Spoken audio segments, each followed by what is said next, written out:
Side Hustle Show 102. This is 0 to 50K a month email marketing hacks for entrepreneurs and audience builders.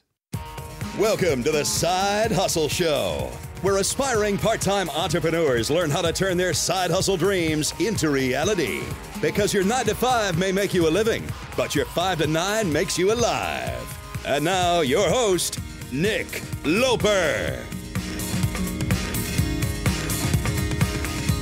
What's happening? Nick Loper here. Welcome to the Side Hustle Show.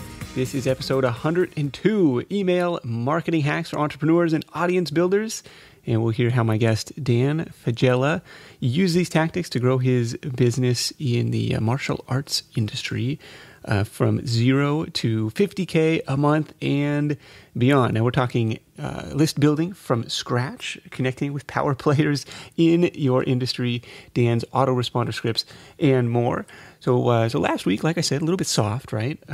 Not necessarily what we're used to on the show, but we're back with the meat and potatoes in a big way on this call. So all my notes and highlights from the episode, along with Dan's top email marketing action ninja tips, are available to you in a free downloadable PDF at sidehustlenation.com/102 or through the link in the episode description of your podcast player app.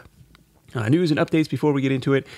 Just thank you so much for your nominations and your votes in the podcast awards. So I'm off to Vegas in a couple weeks for New Media Expo and the award presentation that takes place during the show. So if you're in town for the conference, which is April 13th through 16th, or if you just happen to live in the Vegas area, definitely let me know. I would love to get together for a bit, hang out, talk shop, grab a beer or something.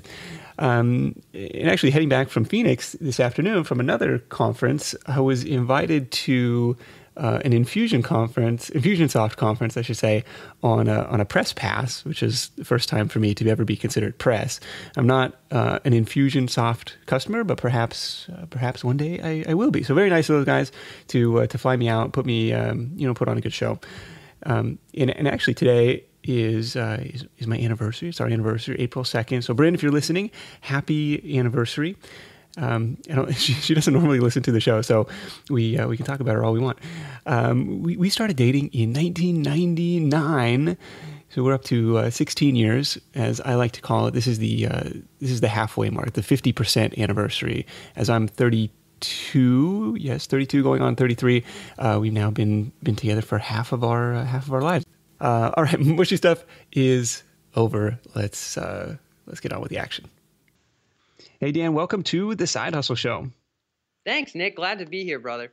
So everybody, Dan is the founder of CLVBoost.com and scienceofskill.com. He's an expert online biz and marketing guy. And we're going to be talking about some email marketing hacks this morning, and it's probably a good place to start. So he sent me an email, and somewhere in that email he's saying, "Oh, I make 50 grand, real casual. I make 50 grand a month selling martial arts training videos." And he goes on to talk about all this other stuff. Like, whoa. That you got my attention, buddy. So let's talk about that. The 50 grand a month, that might even be like out of reach, but we'll talk about how that is attainable, how long it took to get there, and how you're making that happen. Big time, man. So you want to go into the origin story of that e-commerce biz there? Let's hear. So it's selling digital videos or selling a membership. Yep. Yeah, we sell memberships to online curricula in different martial arts niches. So Nick, I started off in the Brazilian Jiu-Jitsu space. So if you ever watch that crazy UFC stuff on the television, Brazilian Jiu-Jitsu is kind of the ground fighting. So chokes and leg locks and takedowns and joint locks and different things like that. That's sort of the martial arts world where I come from. I started just as a competitor, just a guy that wanted to really fight and compete. And I started a physical gym in my hometown, a little tiny town of 8,000 people, really small place to come from. Okay. We had 80 something students at our peak there, and I've since sold that business. But in the physical business, we had 80 some odd students. And I was like, man, there's just not that many people in this small town to teach martial arts to. And it sort of dawned on me, the market for Brazilian Jiu-Jitsu, for people that want to learn grappling and self-defense, if I could use a lot of these same strategies I'm using to drive people into my physical gym, I could probably sell a lot of these programs on the internet. And that's what I did. We turned we turned the curriculum I used in my club, the techniques I was teaching to my competitors, turned it into an online membership-oriented program, and then started marketing that across the martial arts world. And by the end of year 1, we were breaking 30 grand a month. By the end of year 2, we're just a little bit more than 2 years. We're just starting to break 60 grand. Wow. Yep. So this will be our first $60,000 month. Yep. Yeah. Congratulations on that. No, it's meaningless. I have bigger goals, but it is. I think people would be happy to have that kind of side hustle income in a year. Yeah. No, some people would. That's fine. But we all get to make our own goals, right? Absolutely. No, that's really cool. So is there a backstory? How did you market this thing? How are you getting these initial eyeballs to the... Yeah. So how did I build the initial audience and all that? Yeah. Let's talk about that for a second. Yeah. I mean, Nick, I'll tell you, man, it was a grind. Like everybody's business is a grind, but it was worth it because it's a really nice kind of location independent business, really low kind of personnel requirements in terms of employees and whatnot. But the way I got it going was I started off with no real email list, no followership, nothing fancy at all. Really, I mean, I had to learn how to build a WordPress site from scratch. I had done a little bit of that with my martial arts gym, so I knew how to build an opt-in page or something. And I think I had Aweber when I started. Mm-hmm. I use Infusionsoft now because it's a much better tool. But yeah, so basically the initial grind was twofold, Nick. Number one, it was a lot of guest writing. So finding sites that had a lot of traffic and really writing really solid content that linked back to either my own blog or my own opt-in pages so that I could kind of collect an audience if people wanted to hear more from me. And then it was also finding folks with a big following who I could partner up with a little bit and who I could maybe give some value to. So a lot of what I did to start off, Nick, for months is I had some products. I had some courses I had filmed, but basically I took all these guest sites I was writing on, and I was doing breakdowns of competitions. I was doing breakdowns of technique. I was doing all kinds of different stuff. And I would go to somebody with a really big fan page, Nick, and I would say, hey, my name's Dan. I don't really have a big email list yet. I'm just getting started, but I know I'm really here to kind of be in it to win it. And I'd love to be able to conduct an interview with you and potentially be able to feature you on some of the sites that I write for and do something specific about, and then find their expertise. Let's say one of the guys I partnered with, his name was Ken, and he was a guy over 40, and he was kind of teaching folks some different techniques on let's say arm locks or chokes. So I do an interview with him about that, and then I'd say, hey, during our interview, I'd say, hey, Ken, I can I don't have a huge email list, but I can probably get you on like 4 or 5 different sites. If I could do that for you, would you be all right to share one of my pages for one of my free video courses on your fan page a couple times if I could get up a whole bunch of good articles and link back to you if I could write some good content? And he was like, yeah. And then I more or less, Nick, wheeled and dealed individual little trades for traffic. Okay. I like it. Sounds like, hustling up some business that way. This is it, man. I mean, Nick, it's old school, right? I mean, I didn't have a rich uncle die. I mean, I wish I wish we didn't even have to do this talk because there would be no side hustle. It would have just been side money. But that didn't happen for me. So there was definitely side hustle. So I was working, 80 hours a week in my martial arts gym. And I only had Tuesday and Thursday nights to do this stuff. So I didn't really have much of that darn time. So I was just writing articles, posting them, and reaching out to folks with a big email list or a big fan page. And then I would interview them, and I'd say, hey, at the end of the interview, I'd say, hey, I write for all these sites. My list isn't huge, but I know that, we covered some good stuff today that I know I could get into these other bigger authority sites. If you could send out an email or if you could do some stuff on Facebook and make it a win-win, I would absolutely love to. Get enough people to give you a thumbs up and say yes, write enough really good content, start to build a name for myself. And within, 2 or 3 months, I had enough momentum where, we had made a couple $1,000 in sales in the first couple months. And starting from total scratch, that was pretty cool. And then once I had an email list of my own, then we stepped things up. And by month 5, I think I was doing 17 grand. Wow. So let's kind of go back, summarize. So your leverage in this case was the, writing for these bigger sites in martial arts, in fitness, kind of the related niches. Yes. Yep. And so going after people with a big built-in audience, these are somewhat celebrity people in this arena. Yeah. I would find essentially it's not just celebrity folks because Nick, actually I'd really be understating it to say there's a small difference. I should really say there's actually an astronomical difference between someone who's a quote unquote celebrity or sort of has a monicum of notoriety to the niche and people with an actual digital following. Okay. So people with an email list or a large Facebook fan page are the folks that actually have connections to the largest, they command attention in a very literal way, a very literal button push way. So it's really folks that not only have great expertise that your audience would love, but who also actually have reach, not just a name that would be cool, but actually have reach. Gotcha. And then repurposing those interviews into articles on those sites. Any best practices for getting those sites to accept you as a contributing writer? Yeah, totally. I mean, I'll tell you the exact way I pulled it off is I would first and foremost the best way to my default, and I've done this so many times. I mean, at this point, I've written on Boston Business Journal and TechCrunch, and the Boston Globe has an arm for kind of startup businesses called Beta Boston. I mean, I've done a ton of this stuff. I've replicated the same thing 400 times. The basic algorithm is this: you interview someone who is so darn cool, they would love to have that person on like the first page of their site.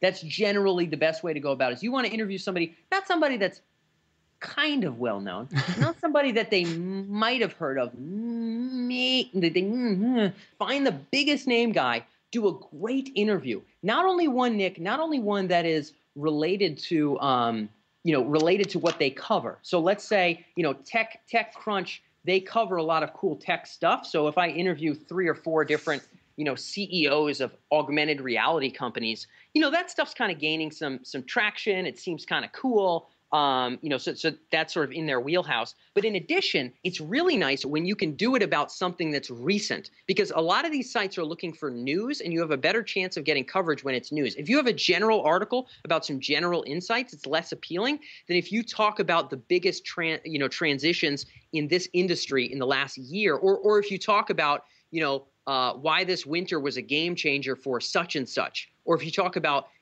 the experts' perspectives on what's going to happen in Q2 in this particular industry. Yeah. Now, those are not only relevant and celebritized, they're also a kind of contextually relevant. So they're relevant right now, and that gives the editor one more reason to run you over the guy that pitched him the general article. Now let's slow down, because sure. We said we were scoring these interviews on the basis of writing for these sites. And now we have a circular reference where we're saying we're writing for these sites on the basis of having these interviews. Yes. No. So there's 2 things to think about here. There's sites that have articles, and then there's people that have email lists and Facebook pages. Those are not always the same thing. Right. So there's celebrities that are just big and cool, which, by the way, Nick, does not imply they have a big email list and can actually make any money on the internet. Mm-hmm. But there's celebrities who are just big and cool. And those are the folks that you want to have. You want the biggest and the coolest, whether they have any digital reach or not. You want to interview them in order to write for the article sites, because the article sites want the biggest names. The article sites don't want the guy that's pretty well known but has a huge Facebook page and can make a ton of money on the internet. They want the biggest names. So if you get the gold medal athlete, even if he's got no digital presence at all, the cooler and more gold medals he's got, the more the content site wants you to write about him. Gotcha. So the way you get those guys on the horn initially, the way you get these celebrities on the phone, like you had said, you have to say I write for these sites in order to get them on the phone, but now so there's a chicken and egg problem. The way you solve that is the old-fashioned way, which is called a numbers game. The numbers game goes like this, Nick. You collect, let's say, 4 dozen really, really big name folks. You pitch 24 of them that you have your own website, whatever yours is, even if it's like, the website I write in my mother's basement.com. Let's say that's the name of your site. So you say, hey, I write for blah, blah, blah, blah, blah, and I'm going to be doing, and I wanted to write I'm writing an article series about, the 7 best or the 12 best such and such in this industry, the 12 best athletes at takedown skills or armbar skills. Okay. And I really wanted to be able to do an interview for you. If it goes really well, I'm going to completely pitch this to Jiu-Jitsu Legends magazine, because I think that you're totally worth it. So I think in addition to my site, it'd be great. So you can't say you write for them,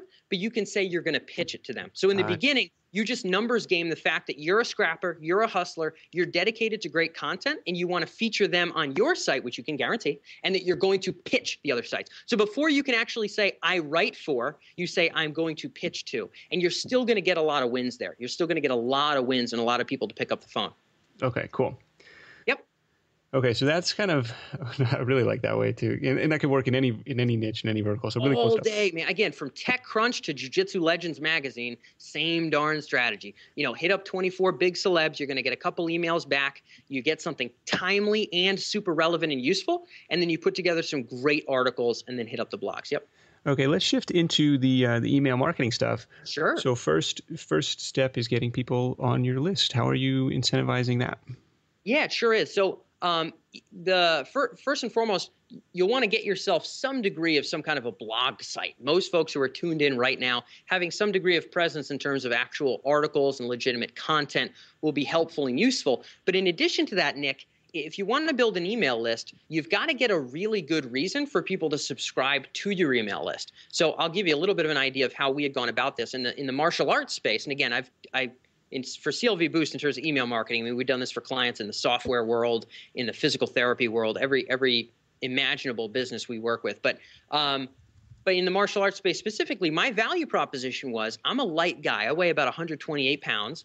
And, and I do a lot of competitions, against really, really big, strong guys. So guys who are much bigger than me. So our value prop is beating bigger, stronger opponents. Okay. So what we wanted to do is create a free opt-in, something to incentivize the opt-in that is 100% congruent, Nick, to A, my value proposition, and B, what I'm going to ask them to buy first. So let me explain to you how people screw this up.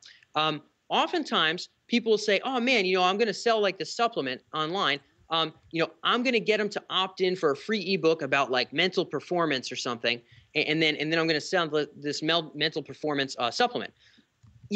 Really, the kinds of people that want to learn about mental performance in terms of like psychology, and the kind of people that want to eat pills that do things like that are actually different kinds of people. So you'd be better off creating some kind of an opt-in that has to do with like a supplement review or supplement ingredient review, something like that.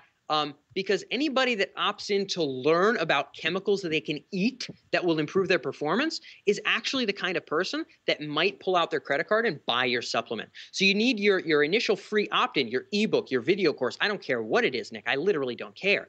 Ebook, video course, whatever it is, it needs to be congruent to two things. Number one, your general value proposition. Number two, what it is you're going to ask them to purchase first. Okay, no, that's really interesting. So if you're selling some recipe book, paleo recipes for dummies down the line, yep. Maybe you give here's the first 10 or something that's like actually related instead of like just generic how to. Exactly. Yeah. I mean, if you're doing a paleo recipe book, a full blown book, you could totally sell. You could do like seven quick and easy, delicious and nutritious paleo snacks. Like these cost less than packaged products, blah, blah, blah, blah, blah. But they give you more energy and they're not terrible for you. And I'll show you how to make these 7 right away. As you know, I do this cooking thing, full time. We have all kinds of recipes, but I want to show you these because I know you can use them right away and you'll love them. Okay. That's a nice kind of a snippet. It's congruent to potentially, I don't know the value prop of this paleo chef, but if it's hopefully congruent to their value prop and congruent to what they're going to buy.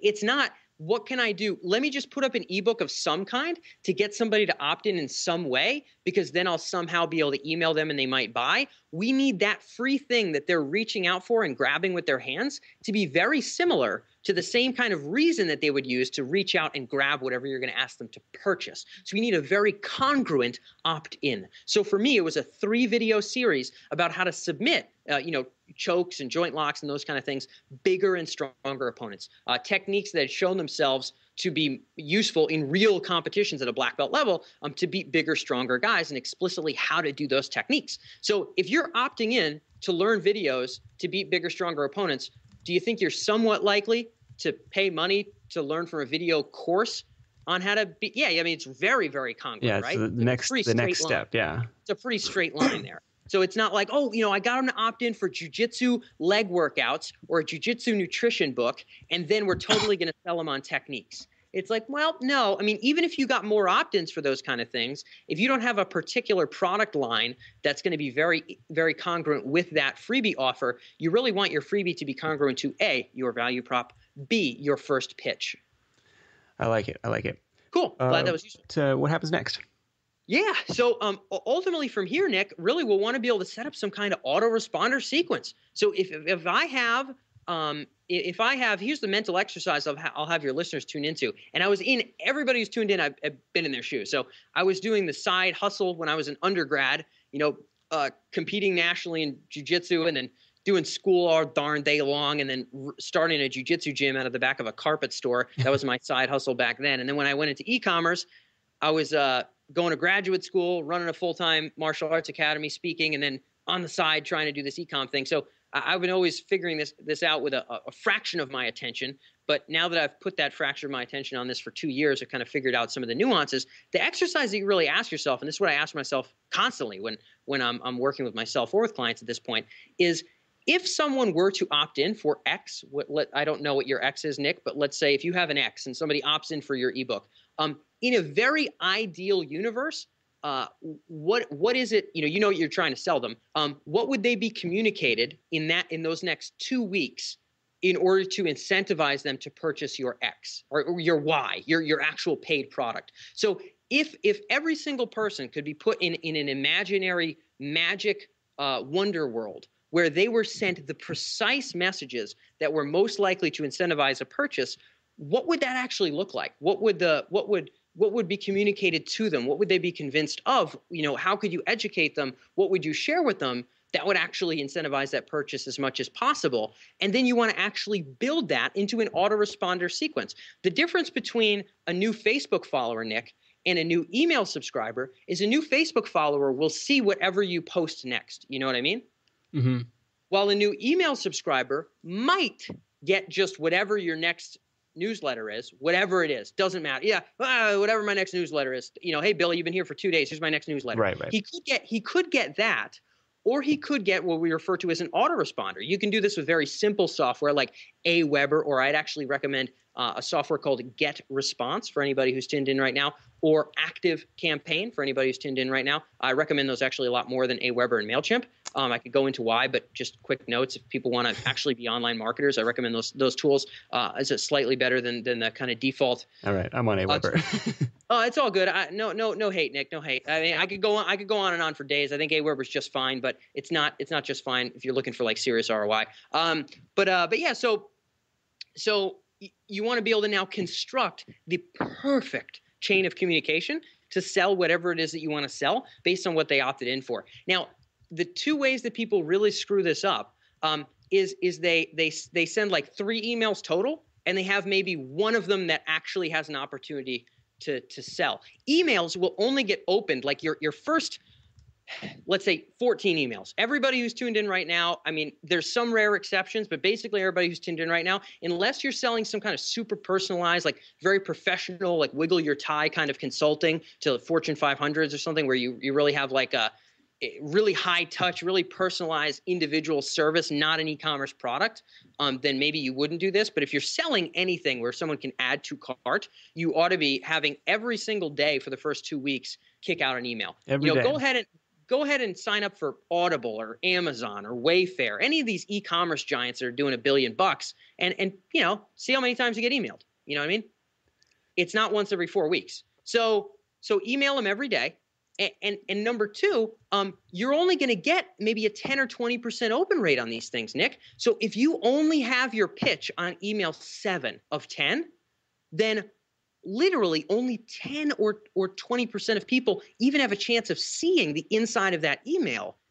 Never mind, shucks. I mean, never mind clicking and buying. Mm-hmm. So if you are going to present an offer, you should spice in your offer in soft and in hard ways throughout your entire sequence. So by the time you're done with your first 2 or 3, if you want to kind of indoctrinate and introduce yourself, you should link to blogs that link to your offer, link to your offer directly, link to your offer in a PS, link to a video that has your offer underneath it. So it doesn't have to all be hard push, get out your credit card.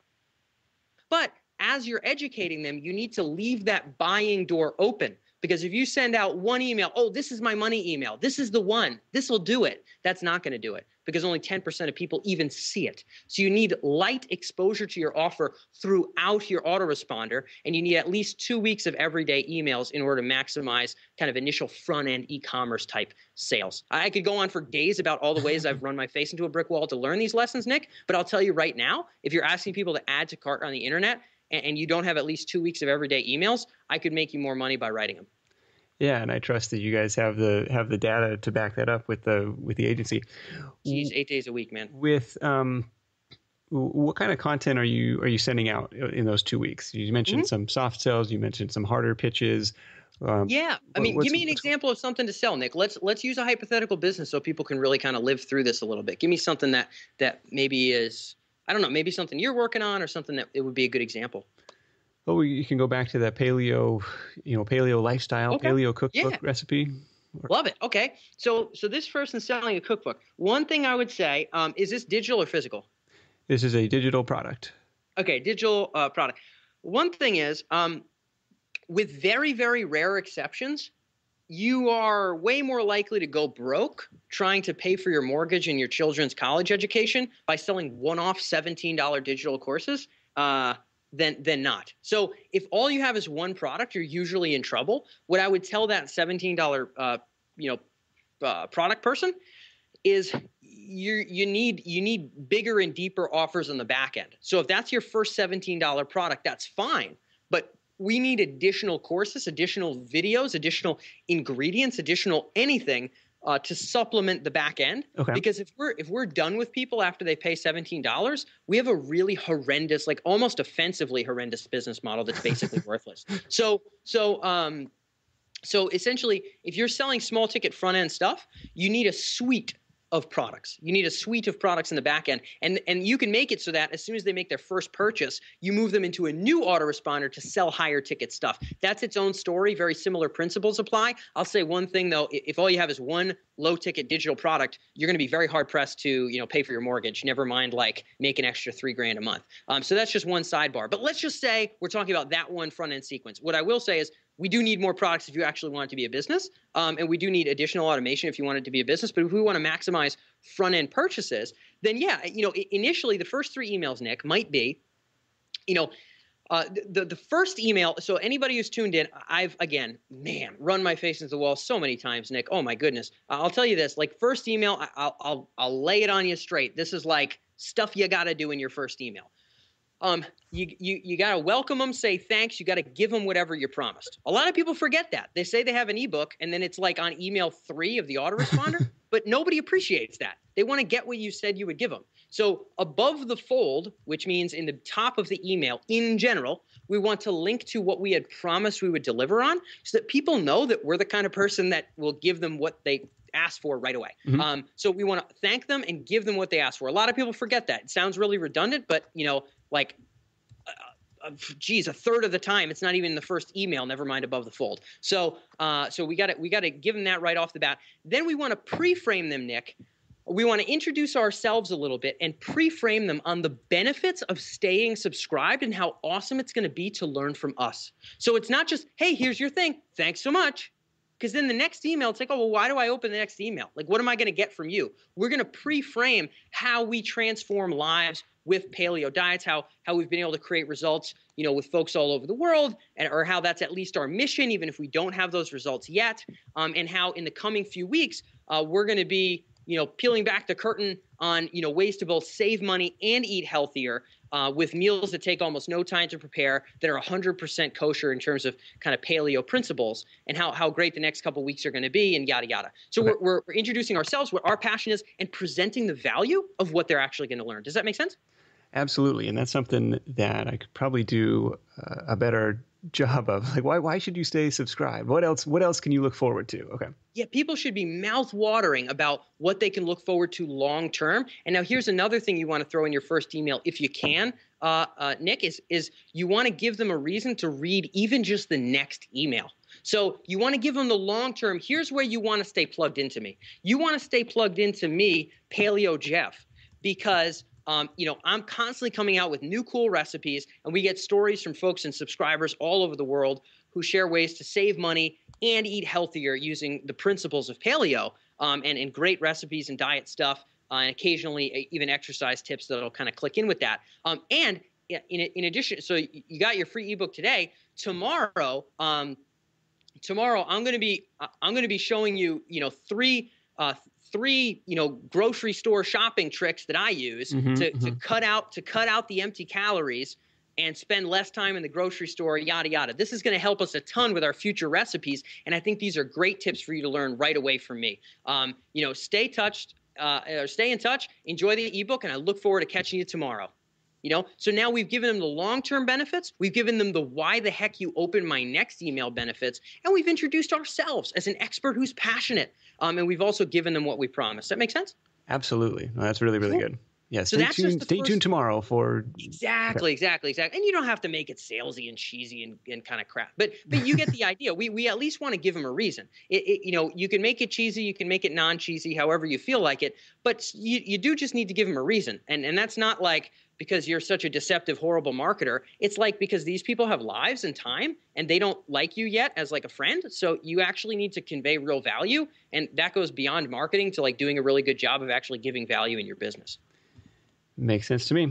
Cool. So in our next few emails, Nick, generally speaking, we're just going to be kind of in educating mode, in like your average e-com type deal. We're going to be in educating mode. So we might link to blogs, free videos for the next one or two, email 2, email 3, possibly even email 4. We're just going to be giving a lot of great, awesome content. However, here's the way I like to imagine it. When we're writing autoresponders, your autoresponder is an asset. So your autoresponder is a sequence of messaging that will turn every single email address into a certain amount of money forever, so long as it's up and running.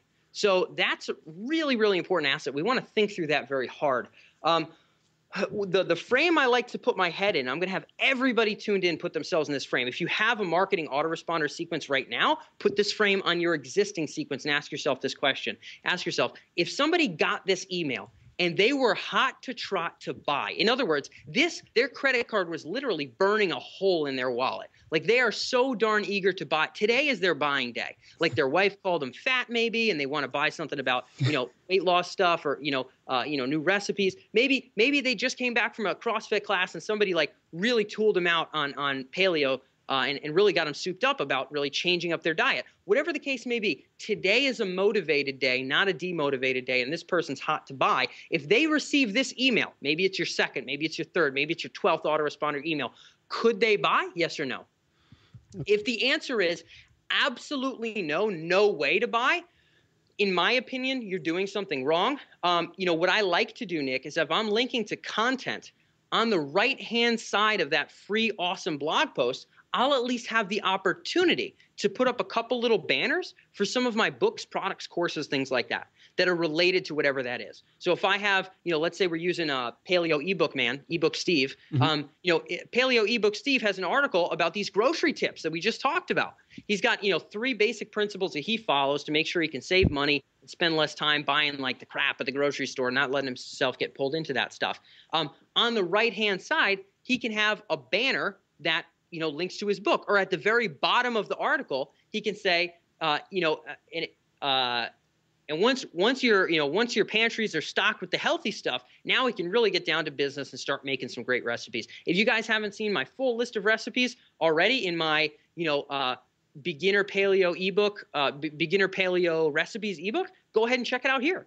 And then they can just click and get it. So it's very much non-pushy, but at the bottom of the blog, the right hand of the blog, in some way, shape, or form, we take everybody who's really hot to trot, really eager to buy, and we at least leave the buying door open. We do not slam the buying door closed and only open it once every 8 days, because you know what? Only 1 in 10 people's even seeing that email in the first place. And so even the hot to trot guys, their credit card has to stay in their wallet. And now they're losing out on because they want to buy something good, but they can't. And now you're losing out on revenue. So we want to leave the door open even when we're doing content and sort of soft exposure to an offer. We want it to be somewhere. We want them to be able to find it.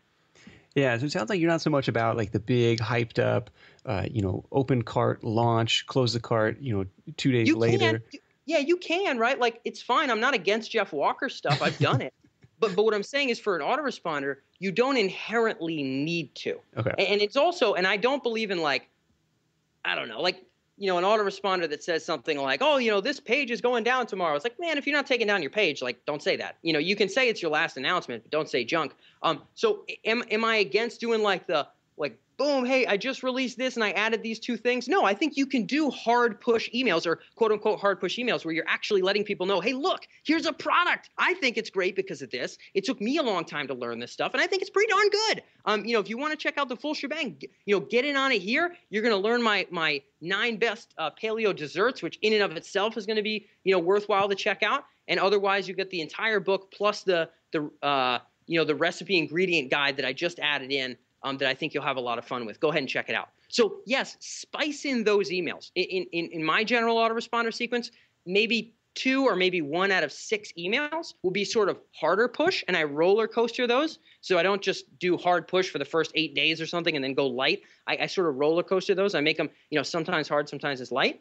But I do a lot of content, a lot of free educating, a lot of kind of good, useful, genuine videos, articles, etc., that have links or banners or mentions of the product still somewhere there. So if that guy is hot to trot, even though all he's doing is learning, if he's hot to trot, he's got a place to buy.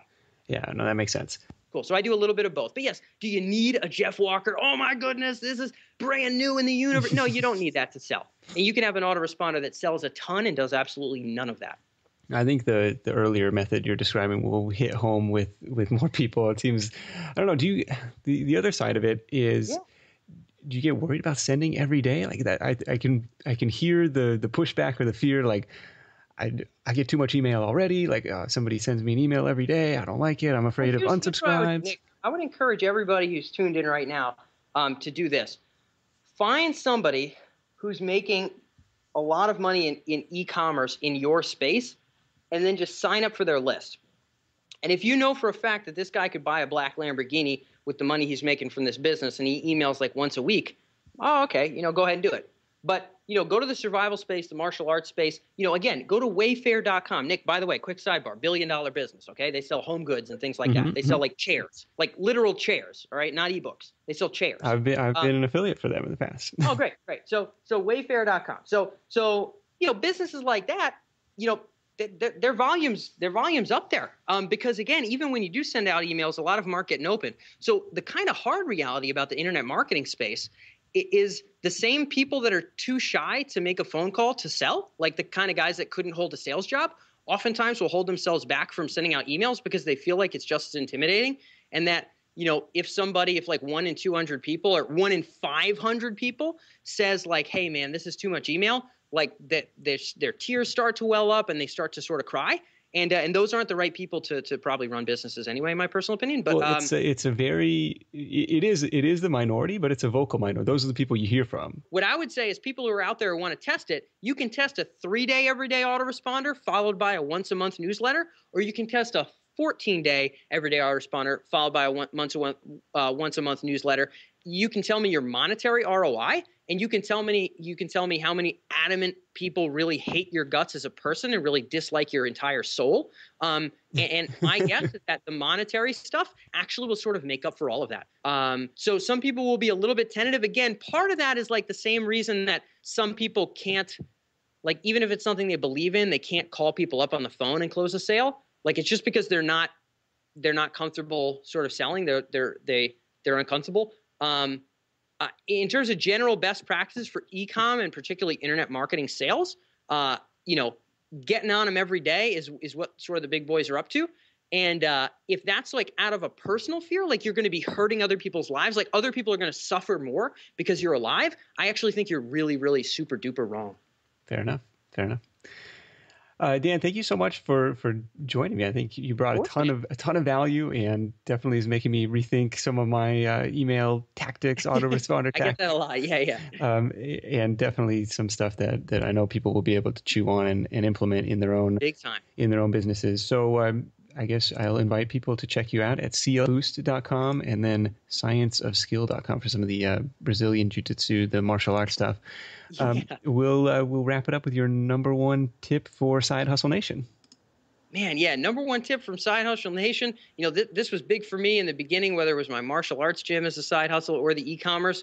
Build your list. Get yourself a following. If you write on all the big websites and all that other stuff, but you don't have access to a bucket of folks who really like you and can hear from you on a regular basis because they don't know you exist unless you write for a website, you don't really own that relationship. So build yourself a list if you want to build yourself a business. That's step one, and that's a big one for all the newbies out there.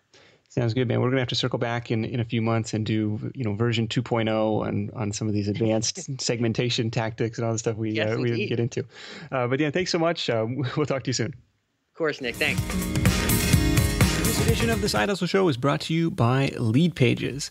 So you just heard Dan's number one recommendation was to build your list. And since investing in Lead Pages, my subscriber base has grown 6x in 6 months. So it was something I was really hesitant to pull the trigger on because I didn't want another monthly subscription thing. So I actually tested a bunch of alternatives and really found it to be the best thing on the market in terms of just how easy it is to use.